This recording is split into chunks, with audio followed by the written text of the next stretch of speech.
And we are now live. So recently I posted a video that I'm at Kelong. Fishing at Ubin. This is the video I'm As talking you all about. know, I do not know what some Kelong had against us lah. So right now I'm at this location. Let me share. Some of you might have known Hi Neil, good This one, morning. Vincent, good morning. they use our taxpayer money to build So right now what actually happened today, we are just drifting with the current So like, let me show you. So at that point in time, I was going out with two of my guests. We will approach the Kelong, and what happened was fishing lah. From we're going towards the east with the current, heading on to Malam Papan. So the Kelong that has the iconic so-called like floating barge lah. Yeah, so we were being shouted at lah. So recently in my live video I actually expressed my dismay, a bit pissed off lah. And trying to figure out what went wrong and things like that. So today's live is about, actually let's talk about it. So a bit brief. So if you all know, this is a Kelong lah. Okay. So right, the lady actually shouted at us and telling us that we are supposed to be 200 meter away from the Kelong. But I tried to talk to her, shouted at my guest, and then I came over and tried to talk to her. No, that's not right. You shouldn't say that. But she ignored me, and she just closed like a window, then went about and then looked for my other guests to shout them to ask we all to leave. While I'm here right now thinking that probably she's doing her job, probably she's a worker or a manager or something like that, probably she's assigned to do that, probably she's being asked to do that. But then again, I don't know. I mean, try to speak to her about, she should have at least hear me out first lah. So I got some feedbacks from some guys, not many lah, one or two only, and they also had the same experience. Just to share, this thing has been going on since I first started kayak fishing, in end of 2008, 2009 period. So it has been around. The issue has been around for a very long time. Okay, and one of the guy, I think New is inside. Let me see. Hello Nalo, yes. Good morning, boss. 5 more minutes to afternoon. Anyway, I think we need to thank New. Okay, I have to mention him. He actually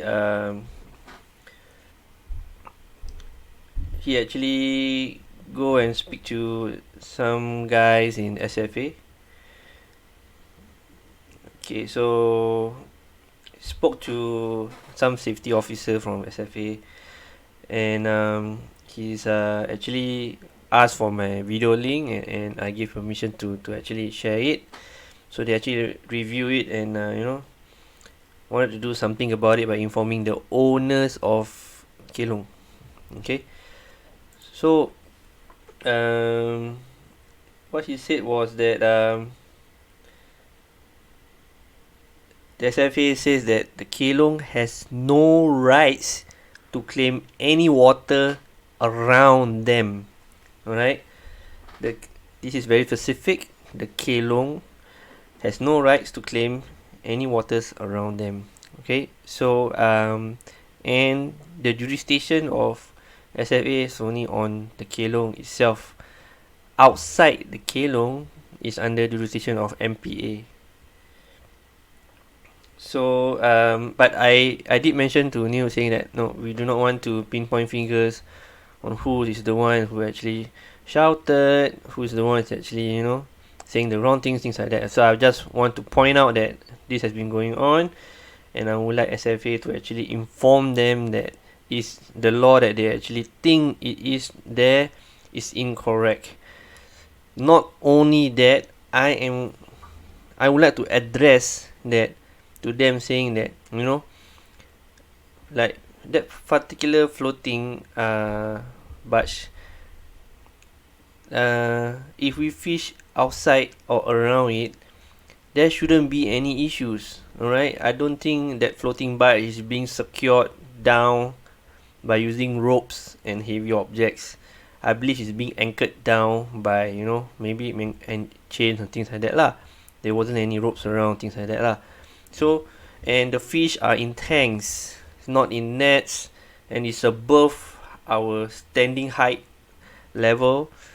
I don't think anyone can actually cast in and then fish or cause any damage or any to the property, or steal the fishes or things like that. I mean, there's no reasons as to why I can't be, you know, kayaking next to it. I'm trying to find reasons for that, and I'm trying to put this across lah. So apparently there's some update. Okay, see.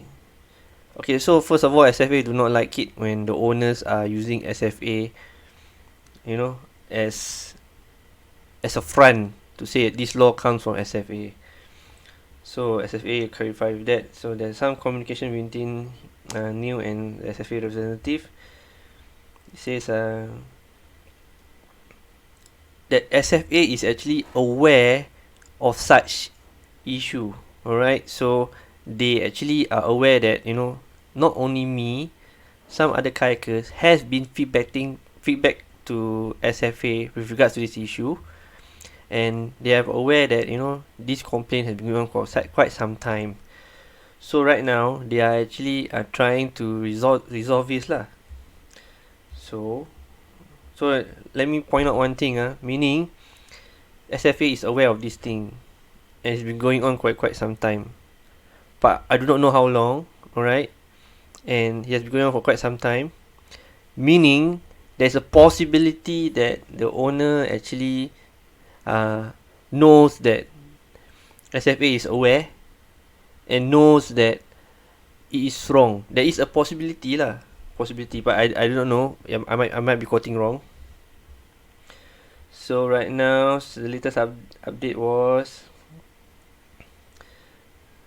okay, so there are some, after my video, there are some people who actually look for Singapore Fishery Association. Okay, that is wrong. Singapore Fishery Association is meant for those the fishery port lah.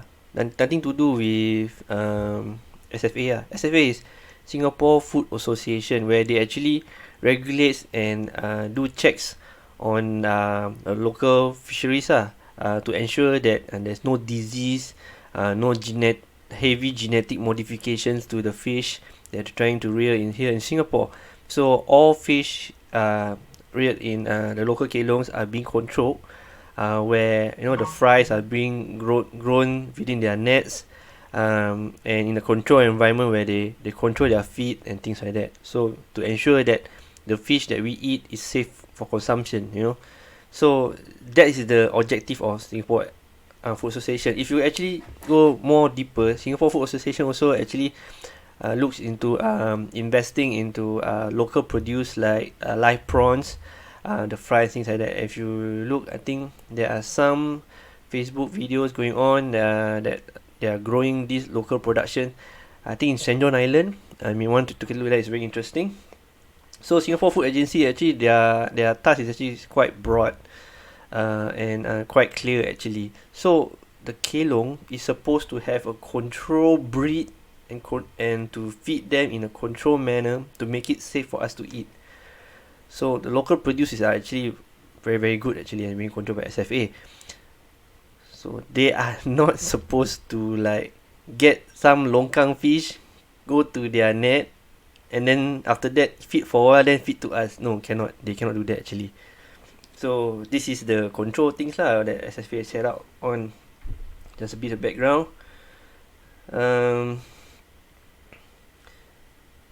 And apparently the lady that I was referring to was actually the farm manager.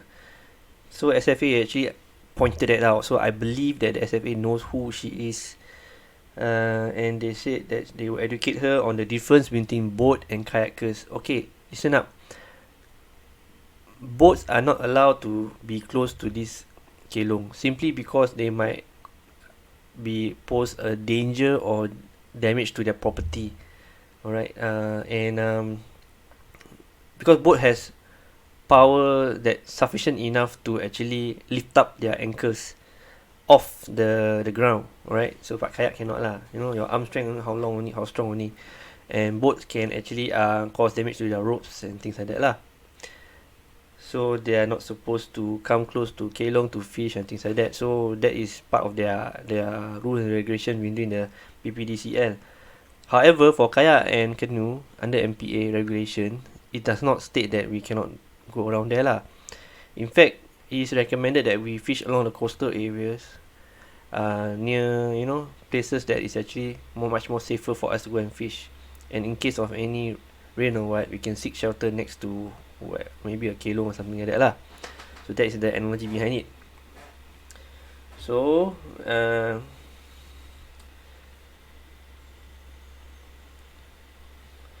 SFA actually requested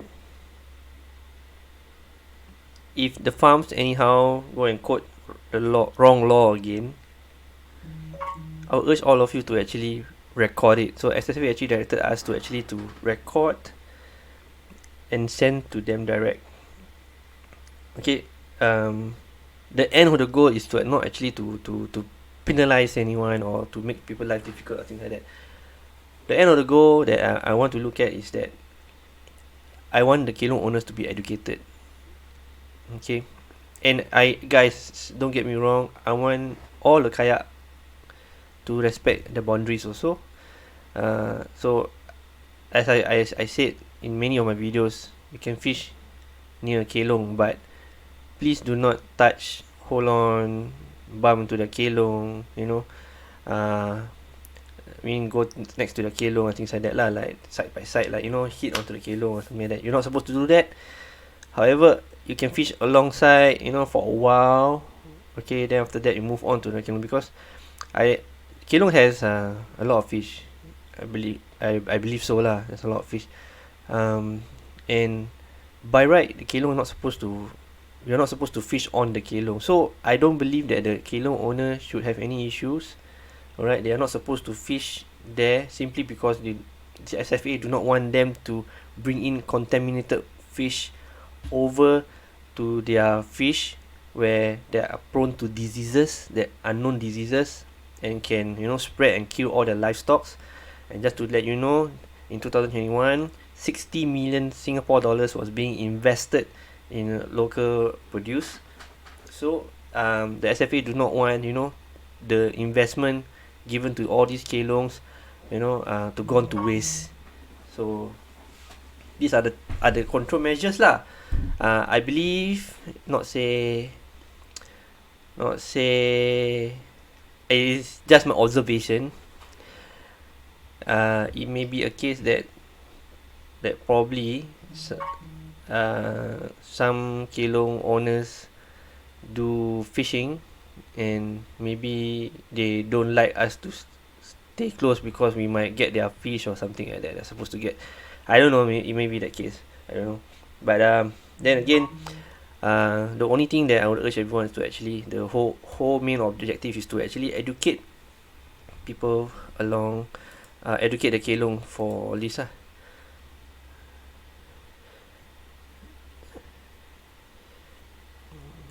Kelong should be, yes, it's made clear, yes, correct. The kelong should be direct spudding. I could be wrong, but it looks like it. Agree, respect us, respect. Yeah, correct. The whole idea is to actually to actually grow this mutual respect among this kelong and kayaks. I do not want anything going on between kayak and the kelong. So is like I said, first and foremost, I would like to put it out to all the kelong, if let's say they were to look at my video. First and foremost, they receive taxpayer money. Okay, so I believe there must be some form of gratitude to member of public. Okay, like for example, if I have a livelihood then I receive money from government, it's not $10 or $100.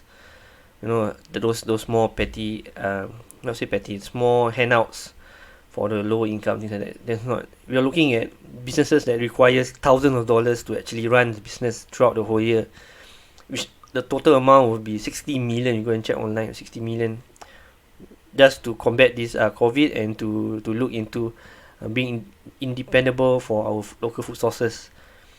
So I believe that at least there should be some appreciation to, you know, to people who work hard in Singapore, and you know, part of the taxes are given to them to actually give them a chance to actually grow and do more.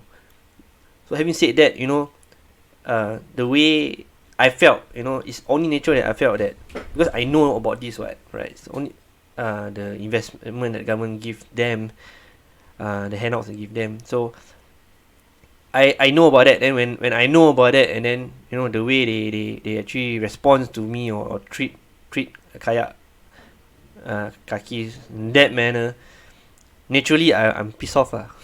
I mean, who wouldn't, right? It's me lah, just pissed off lah. Go away. Okay, so um so that's the thing.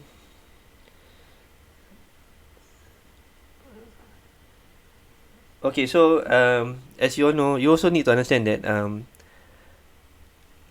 everyone also need to understand that not everyone behave the same way as we are. You know, some people might be very courteous, very kind, very gentle. Some people might be very outspoken, loud. Some people might be grumpy. Some people you know, may not have a great day. Maybe they have lost a net of fish, lose thousands of dollars. Maybe they just piss off at their own end, things like that. Yeah, true. It may occur lah. For some owners may be angry at you or something like that. It may be their bad day, what lah. Which I can understand lah. But I would say the first step forward would to be, you know, to eliminate this need to use wrong law specifically meant for kayak fishing. So I detest that lah. Anyway, there's a lot of people launching from Pasir Ris. Okay, we're looking at storage of kayak in 500s to 600 kayak stored in two locations, Loyang and in Ilias, Kokomo and I think Ohana. So you know, giving opportunity to you know, to locals, because that's the only way that they can actually rent kayak and launch from there, other than those private charterers like myself. So I would say um, if you it would be, you know, quite disastrous for someone who is first time or very new to kite fishing, and then kena like shouted like this, you know, tell, hey, you're supposed to be 200 meters away. Then after that, when they look at other people, hey, how come this person can fish like that? How come like that? How come they so angry at us? Worse still, some incidents where the Kelong owners actually brought the boat and circled around the kayak, full blasting their motors, creating wakes, and shouted at them, why are you still here? I tell you to leave already, why are you still here? You know, that kind of incident did happen in the past. I mean, to some veterans lah. So no problem lah. But if it occurs to people who are the first times, you know, or new, and I can imagine that, you know, unnecessary fears for their own life is there lah. You know, that's the one that I really ultimately wants to stop lah. So some of the Kelong owners might not be doing well. So that's why they are probably not happy about things lah. I don't know. So there also been incidents back in, I think, 2012, 2013, where someone being caught fishing off the net within the Kelong. That's what the Kelong says. I do not know how true is that incident, but it may be true. However, if you notice, all the nets right now, most of them, they have this covered netting over their fishes to prevent birds from coming down and then catch the fish within inside the net itself. So it's quite impossible for us to actually go and fish also lah. And I would strongly recommend you guys to actually, keep a distance away from the kelong, a slight distance, just so that your jig or your bait will be following the current close to the edges of the kelong, and that's about it. No need to go and then uh, go next to the kelong where there might be a misunderstanding between the kelong and yourself. He might think, hey, this guy trying to steal my fish. So that is one of the reasons why I actually mentioned in my videos, many of my videos, to actually stay away from the kelong, leave some gaps between you and your kelong. Okay, do not make it like looks like your rod is like pointing into their net or something like that. Possible for you to steal their fish when they're not looking. So that's my recommendation lah.